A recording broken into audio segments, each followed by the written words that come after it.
شیخ رشید باہر آ گئے تو یہ کیسے ہو سکتا ہے کہ شیخ رشید جو ہیں وہ دعوے شعبے نہ کریں؟ 30 اپریل سے پہلے عمران خان پہ دوبارہ حملہ ہو سکتا ہے۔ فیض حمید جو ہیں وہ دہشت گردوں کو پاکستان میں سیٹل کر رہے تھے۔ تو میں بڑی دیر سے بتا رہا ہوں کہ فیض حمید جو ہے اس کا بڑے خوفناک پلانز تھے۔ ایک گھٹیا ترین آدمی جو ایک اعلیٰ ترین عہدے پہ پہنچ گیا، فیض حمید اس شخص کا نام ہے۔ برٹش ایک اخبار ہے، اس نے تو یہ دعویٰ کر دیا ہے کہ ڈیرین وائٹ کیس میں عمران خان کم از کم 5 سال کے لیے نااہل ہو سکتے ہیں۔ اس وقت چائنا ہم سے بات بھی نہیں کر رہا۔ السلام علیکم، آپ دیکھ رہے ہیں مبشر لقمان یوٹیوب چینل۔ میرا نام مبشر لقمان ہے۔ اب تو شبر زیدی نے کہہ دیا کہ جی ناکامی قبول کریں اور ڈیفالٹ کو ایکسیپٹ کر لیں، اور خواجہ آصف کا تو بڑی ٹرولنگ ہو رہی ہے جب سے انہوں نے کہا ہے کہ پاکستان ایکچولی ڈیفالٹ کر چکا، اور ان کی اس بات کو لے کے لوگ ان کو بڑا بینڈ باجا بجا رہے ہیں۔ شیخ رشید باہر آ گئے تو یہ کیسے ہو سکتا ہے کہ شیخ رشید جو ہیں وہ دعوے شعبے نہ کریں؟ وہ کہتے ہیں جی 30 اپریل سے پہلے عمران خان پہ دوبارہ حملہ ہو سکتا ہے۔ اب یہ عجیب قسم کی باتیں ہیں، اور یعنی اس کے پیچھے کوئی لاجک نہیں ہے۔ پھر ان کو پکڑا جائے گا اندر کہ اب بتاؤ کہ تمہارے پاس کیا انفارمیشن ہے، اس پہ کیسے حملہ ہوگا، تو پھر وہ روئیں گے، پھر وہ گلے ملیں گے وہ پولیس والوں کو، کانسٹیبلوں کو، اور پھر وہ کہیں گے کہ دیکھو میرے ساتھ یہ ہو گیا، مجھے سونے نہیں دیا، 2 دن 2 راتیں بڑی کٹھن تھی میرے اوپر۔ آپ کیوں ایسی باتیں کرتے؟ کل کو آپ کو کہے اچھا آ کے عدالت میں تم نے جھوٹ بولا، تم نے غلط سٹیٹمنٹ دیا، تم آ کے اس کو پروف کرو، تم نہیں کر سکتے اس کو، تمہارے پاس کوئی بیسس نہیں ہے یہ بات کرنے کا، لیکن تم نے کہنا تھا کہہ دیا۔ اور شیخ رشید صاحب کہتے ہیں صدر مملکت یا الیکشن کی تاریخ دیں یا استعفیٰ دیں۔ اور بھائی اپنے صدر کے اوپر کیوں اتنی ٹینشن دے رہے ہو؟ بیچارہ دانتوں کا کیڑا نکال سکتا ہے، اس سے زیادہ کوئی کام نہیں کر سکتا۔ اور ان کو کہہ رہے ہیں پیر تک استعفیٰ دے دیں یا پھر اپنا الیکشن اس کی تاریخ دے دیں۔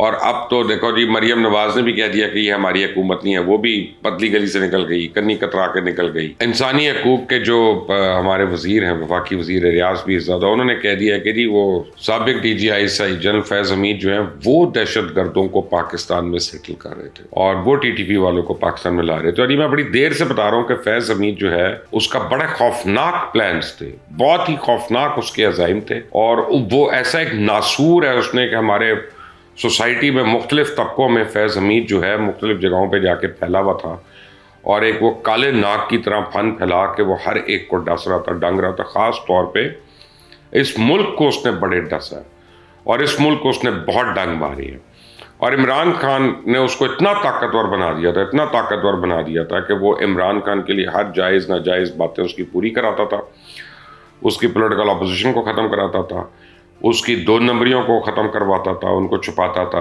اس کی اپنے کرتوت جو فیض حمید کے، اس کی اپنی جو کرپشن، اس کی جو مالی کرپشن، اس کی جو معاشی کرپشن، اس کی جو اپنی ذاتی کرپشن جو ہے، اس کی کیریکٹر کی کرپشن جو ہے، وہ ایک طلسم موشربہ کی داستان ہے۔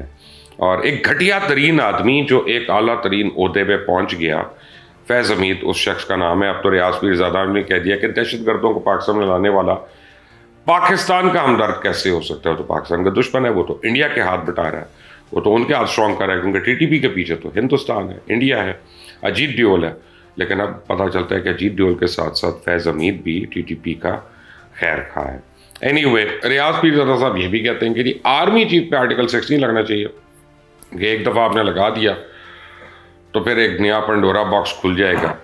لیکن میرا خیال ہے کہ جنرل فیض حمید پہ ضرور کورٹ مارشل ہونا چاہیے، ایون ریٹائرمنٹ کے باوجود ان کے اوپر کورٹ مارشل ہونا چاہیے، اور ہو سکتا ہے ملٹری لاز میں اس کی گنجائش موجود ہے۔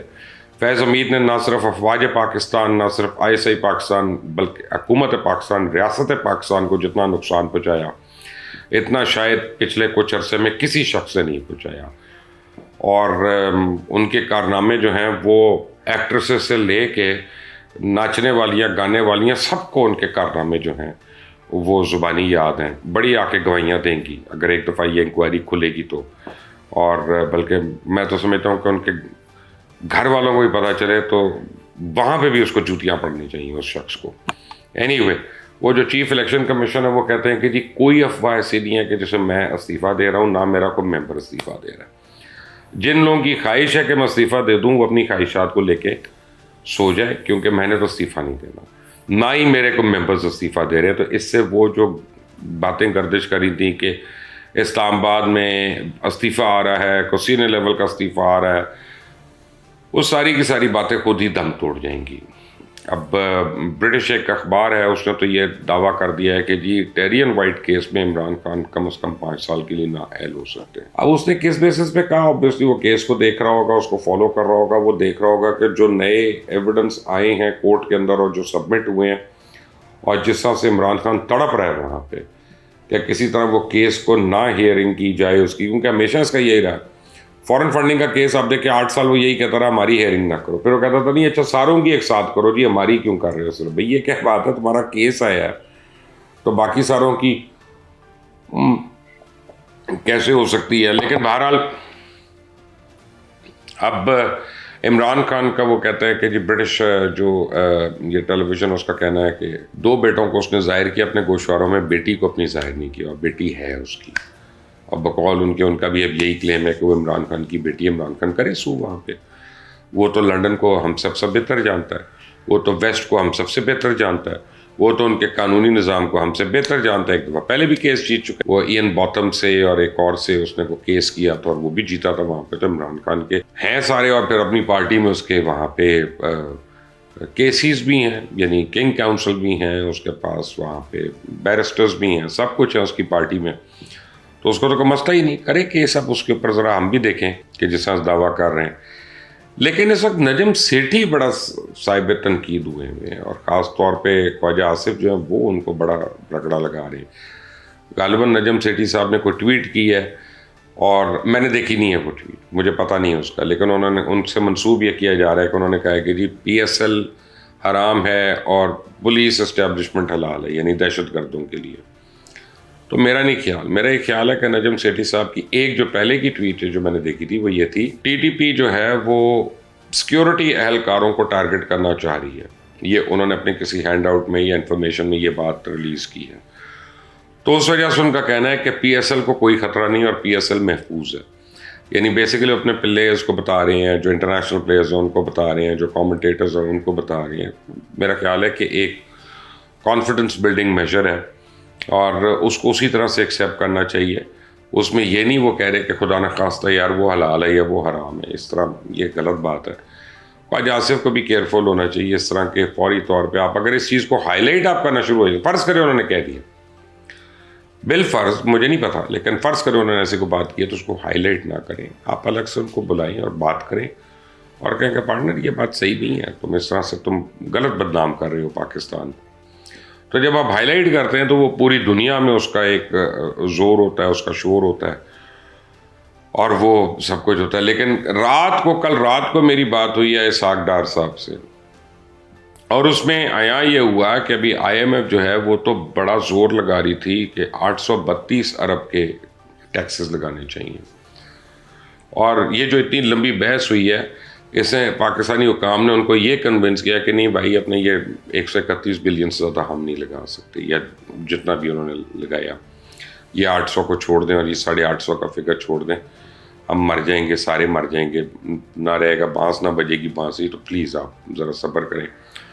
تو بڑا ٹائم لگ گیا، لیکن اب آئی ایم ایف اس کو مان گئی ہے۔ ڈار صاحب اس وقت دبئی میں، اور دبئی سے بھی ان کو امید ہے کہ اگلے 1-2 دن میں کوئی نہ کوئی ہمیں کوئی ریلیف پیکج ہمیں ملنے کی امید ہے۔ لیکن بیسیکلی ٹانگ اب وہیں پہ پھنسی ہوئی ہے، بات اب وہیں پہ اڑی ہوئی ہے کہ پاکستان پیسے لے کے ویسٹ سے کیا چائنا کو قرضے واپس کر رہا ہے۔ ایک طرف چائنا کہتا ہے کہ ہمیں نہیں چاہیے، دوسری طرف چائنا جو ہے وہ اس کو ریلیف بھی نہیں دینا چاہتا۔ اسی مہینے جو لاسٹ بھی قسط دی ہے وہ بھی ہم نے صرف چائنا کی دی ہے، پچھلے 3 مہینے میں آپ اٹھا لیں صرف چائنا کو پیسے دیے، نہ آئی ایم ایف کو دیے، نہ ورلڈ بینک کو دیے، نہ پیرس کلب کو دیے، نہ کسی برطانیہ کو دیے، نہ یو ایس کو دیے، ہم نے صرف ان کو دیے۔ اب اگلے مہینے جو پیمنٹس ہونی ہے وہ $8 بلین کی، وہ صرف چائنا کو ہونی ہے، اور چائنا اس کو رول اوور نہیں کر رہا اگلے 10 سال کے اوپر۔ کن شرائط پہ کرے گا واللہ عالم، یا اگر نہیں کرتا تو اس کے بدلے وہ کیا گوادر مانگ رہا ہے، کچھ اور مانگ رہا ہے، بی آر ٹی کا کوئی انفراسٹرکچر مانگ رہا ہے، مجھے نہیں پتا۔ تو یہ تو اب پتہ چلے گا اگلے 1 ہفتے تک، جب وزیر اعظم جو ہیں وہ چائنا کا دورہ کریں گے تو پھر پتہ چلے گا چائنا کی ایکچولی ڈیمانڈس کیا ہیں۔ لیکن اس وقت چائنا ہم سے بات بھی نہیں کر رہا، اور یہ بات انہوں نے 4 سال سے بند کی ہوئی ہے۔ عمران خان کے پہلے 1.5 سال گزرنے کے بعد انہوں نے پاکستان سے بات چیت بند کر دی تھی، اور اس حکومت کے سے بھی، حالانکہ شہباز شریف سپوزڈلی چائنا کے بڑے کلوز ہیں، لیکن ان کو بھی کوئی دال نہیں ان کی گلی ابھی تک۔ مین وائل ہمارے یہاں بڑا برا حال ہو گیا. ہمارے یہاں جو فائنینشیل کرنچ ہے, جو ہمارے یہاں فارن ایکسچینج کا حال ہے, جو ہمارے یہاں پاور سیکٹر کا حال ہے, جو ہمارے یہاں بجلی کی قیمت ہے, انرجی کی قیمت ہے, ہماری ملز بند ہونا شروع ہو گئی ہیں. ابھی مجھے پتا چلا ہے کہ پچھلے ہفتے کئی ٹیکسٹائل ملز بند ہو گئی ہیں. ہماری اسمال انڈسٹری تو بالکل ہی نہ ہونے کے برابر رہ گئی ہے. مینوفیکچرنگ یونٹس ہیں وہ بھی بند ہو رہے ہیں. اب یہ یاد رکھیں کہ یہ جب سب کچھ بند ہوتا ہے تو پھر ایک دم سے پیسہ بھی آ جائے تو اس کو شروع کرنا جو ہے نا وہ بہت لمبا ایک پروسیس ہوتا ہے. وہ ایک دن میں یا ایک رات میں یہ نہیں کہ آپ نے آن کیا پاور پلانٹ اپنا اور آپ کی مشینیں چالو ہو گئیں, لوگ کام کرنا شروع ہو گئے.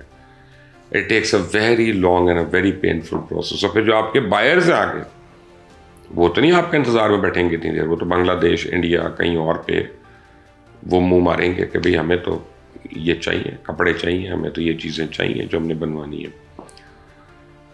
سو اس سے پاکستان بہت بڑے بحران سے گزر رہا ہے اور لگتا ہی ہے کہ سوائے اللہ کے پاکستان کا کوئی ہمدرد نہیں ہے اس وقت. خود پاکستانی نہیں ہے, باقیوں باہر والوں کو ہم کیا کہیں. لیکن آنے والے دنوں میں کیا کیا مشکلیں آ سکتی ہیں اللہ ان کو آسان کرے.